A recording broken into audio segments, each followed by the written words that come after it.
Welcome back to Delaware Perspective. The fight to save open space in Delaware and parts of Pennsylvania is sometimes a David versus Goliath story. And in Delaware, a young man named Jason Hoover has taken on the role of the little guy, so to speak, against the big developers with his Save the Valley organization, the Save the Valley movement, which he founded just a couple of years ago. And it is a continuing fight. And Jason, you're here in the studio with us this morning. Thank you for joining us. Thank you for having me. It's a movement that continues to grow. You've gotten more than 5,000 people on Facebook who agree with you that it's become a problem, that all the development in parts of Delaware and Pennsylvania.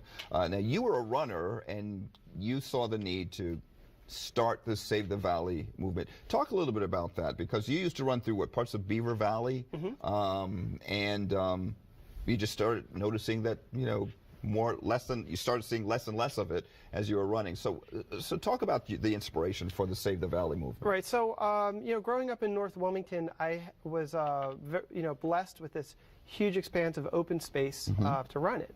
And there's trails throughout the whole thing. But I've always known growing up that it's privately owned land and it could one day be sold off. And one day when I was running, someone stopped me and said, "Hey, did you know that there's plans to develop this piece of land over here?" So I said to myself, this is, I want to get involved and I want to, stop this development because this is such an important piece of land to me. As far as not just, for running, but, it's my way to, escape. Save the environment, sure, yeah. Save the environment. But, as I started this movement, it turns out it's very important to a lot more than just myself. The entire community, is very, very attached to it. Were you surprised by the groundswell of support that you got when you decided to start the Save the Valley movement? Again, it was 2 years ago, thousands of people on Facebook. You had a big turnout, I guess in 2013, where you had, hundreds of people, maybe 1,000. Yeah, close to 1,000 people. This land it's kind of a little bit confusing because it crosses many borders. So it starts in Delaware and it, flows into Pennsylvania and it crosses, different township lines. And we're taking a look at some of the video now of the different pieces of property we're talking about, right, that are really being threatened by developers, so to speak, I guess. Right, and its proximity to, development and urban sprawl is, it's, you literally cross 202 and it's right there. So it's a very special, important piece of space.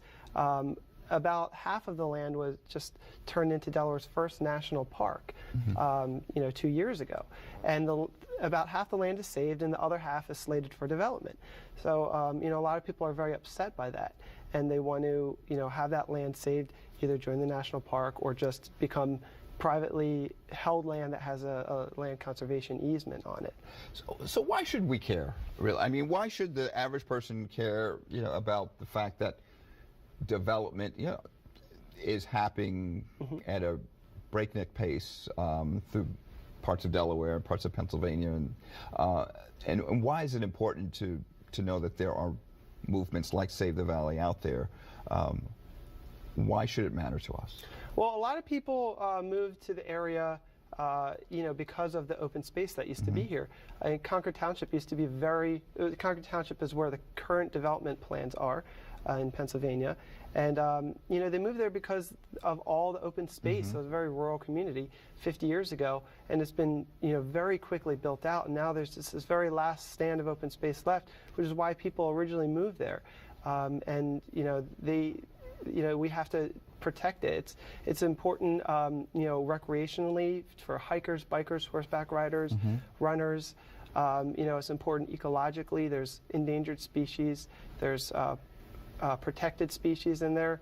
And historically, there's, dozens of buildings that are older than the country that are still standing there in great condition.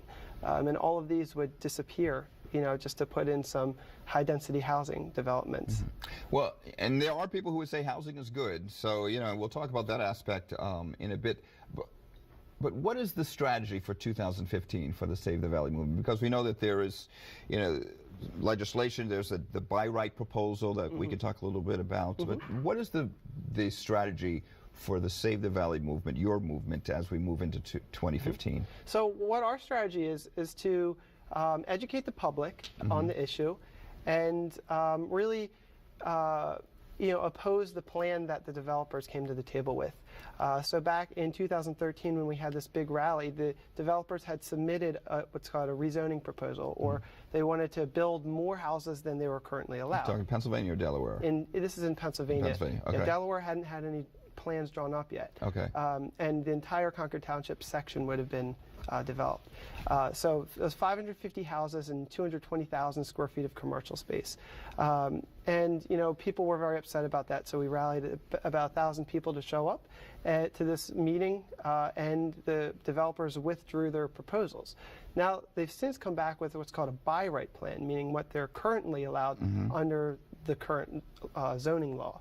And we believe that it's not actually a by right plan, because they have requested 40 to 60 variances on that land. So part of it is take a look at what the developers are doing and make sure that they are complying with the law properly, and challenge them when they're not. Okay.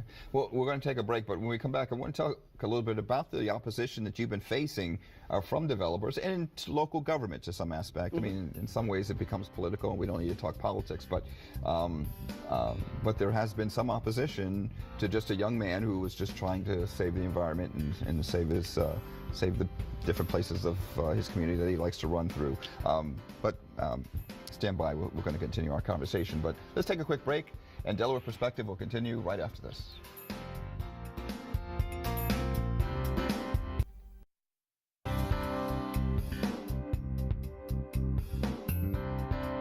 Welcome back to Delaware Perspective. We're talking with Jason Hoover, who's the founder of the Save the Valley movement, which 2 years ago we decided to start because of you were finding open spaces were being threatened by development,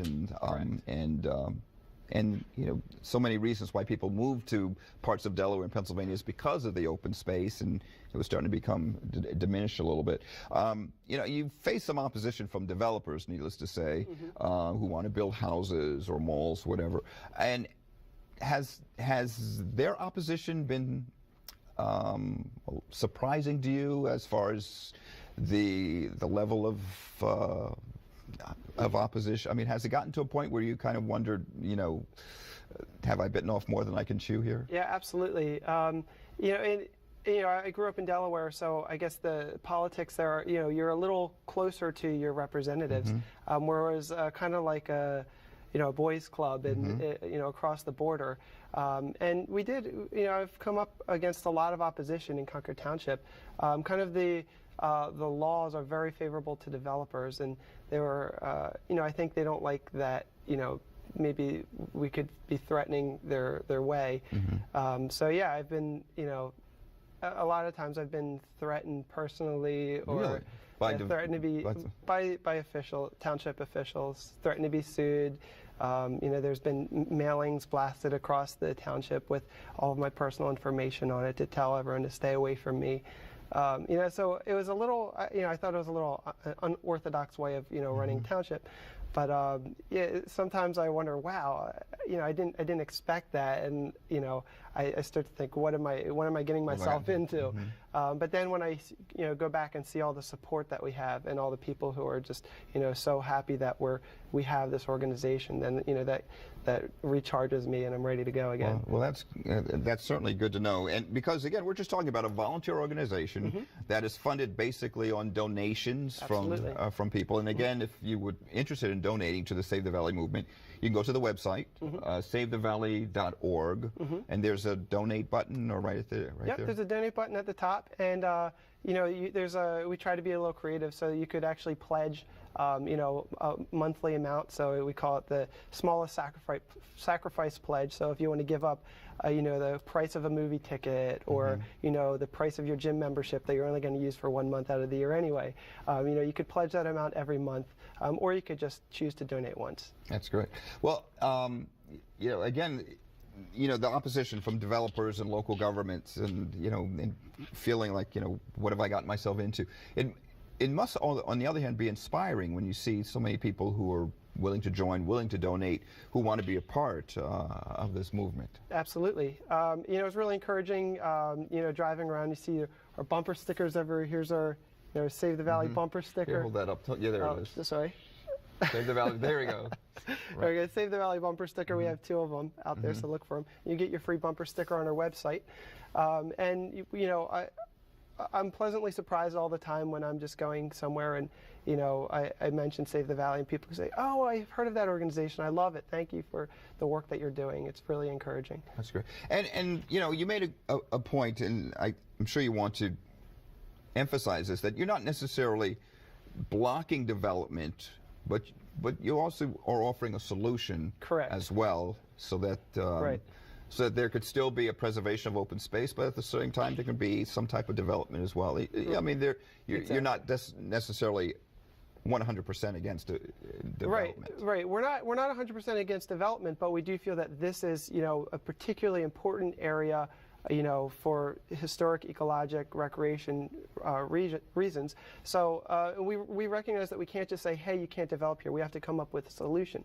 So that's what's unique about our movement, is that we want to assemble a consortium of purchasers to buy the land and put a conservation easement on it, whether it's by foundations or individuals. It's actually going to take everything across the board to buy this land, and we want to offer fair market price for this land. So we're not just saying, hey, you can't sell this land, but we want to come to the table with the developers, the woodlawn trustees, and have them purchase, or have our consortium purchase the land. Okay, because just to play devil's advocate, a developer who wants to build housing for people who need places to live, as more and more people move into the community, certainly there's nothing wrong with building housing for a community that may need it. You're just saying that some parts of this area should be preserved. Absolutely, it's adjacent to our First State National Park. We fought for years to have this, and now we're so fortunate to have this national park right next to our city. And now we want to develop the gateway to it. It just doesn't seem right. As we again continue to look at the video of some of the spaces that are being threatened. So where do you run now? Because it's 2 years ago when you started seeing running through the Beaver Valley. Well, I still run in the same area. None of it has been touched yet. We've been successful, and we're just growing stronger every day. Wonderful. We'll keep up the good fight. Thank you. And hopefully the Save the Valley movement will continue to grow. And again, the website for people who want to participate or want to donate, give the website one more time. It's savethevalley.org. Okay. And the plan for 2015 is just to continue to grow and get more members. Yep. We want to keep working with now the Delaware representatives, get their support to protect the Delaware section as well as the Pennsylvania section. Okay. So we have to work, across a lot of state lines. Okay. And how old are you? I'm 28. So you were 26 when you started this? Yes. That's great. Well, wonderful. Thank you very much for joining us. Thank you for having me. All right. And we want to thank you at home for tuning in for Delaware Perspective. Once again, I'm Rick Williams. We'll see you next time right here on 6ABC. Until then, enjoy the rest of your day. Take care.